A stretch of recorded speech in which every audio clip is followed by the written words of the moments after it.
హయాంలో 7,300 కోట్ల రూపాయలు దేవాదుల ప్రాజెక్టు మీద మేము ఖర్చు పెట్టాం. 7,300 కోట్లు ఖర్చు పెట్టాం. ఈ ప్రాజెక్టులో 80% పైగా పనులు పూర్తి చేసినాం. 80% పైగా పూర్తి చేసినాం. 47,000 ఆయకట్టును 3,17,000 ఎకరాలకు ఆయకట్టు పెంచాం. భూసేకరణ 33,000 ఎకరాలు ఈ ప్రాజెక్టుకు అవసరం ఉంటే 30,000 ఎకరాల భూసేకరణ బీఆర్ఎస్ హయాంలో పూర్తి అయిపోయింది. ఇక ఉన్నదెంత 3,000 ఎకరాలు. 3,000 ఎకరాలు భూసేకరణ చేస్తే 1,000-2,000 కోట్ల రూపాయలు ఖర్చు పెడితే దాదాపు 2,40,000 ఎకరాలకు ఇంకా ఆయకట్టు వస్తుంది. 2.5 సంవత్సరాలు అయింది. 200 కోట్లన్న ఖర్చు పెట్టిందా? ఎందుకు దేవాదుల మీద నిర్లక్ష్యం చేస్తున్నారు?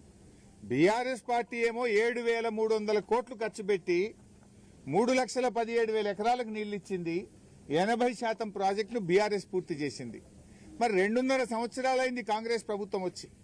మరి కాంగ్రెస్ ప్రభుత్వం చెప్పిన మాటలు విని ప్రజలు మిమ్మల్ని గెలిపించారు ఈ జిల్లాలో. మరి మీరు గెలిచిన పాపానికి రైతులకు శాపం ఎందుకు? ఉన్న మోటార్లు ఎందుకు నడపరు? కొత్తగా ఆయకట్టు ఎందుకు క్రియేట్ చేయరు? భూసేకరణ ఎందుకు జరగడం లేదు? 33,000 ఎకరాల్లో 30,000 ఎకరాలు బీఆర్ఎస్ హయాంలో పూర్తయింది. మిగతా 3,000 ఎకరాల భూసేకరణ చేసి మిగతా 10-20% పని పూర్తి చేస్తే 2,40,000 ఎకరాలకు ఆయకట్టు వస్తుంది కదా.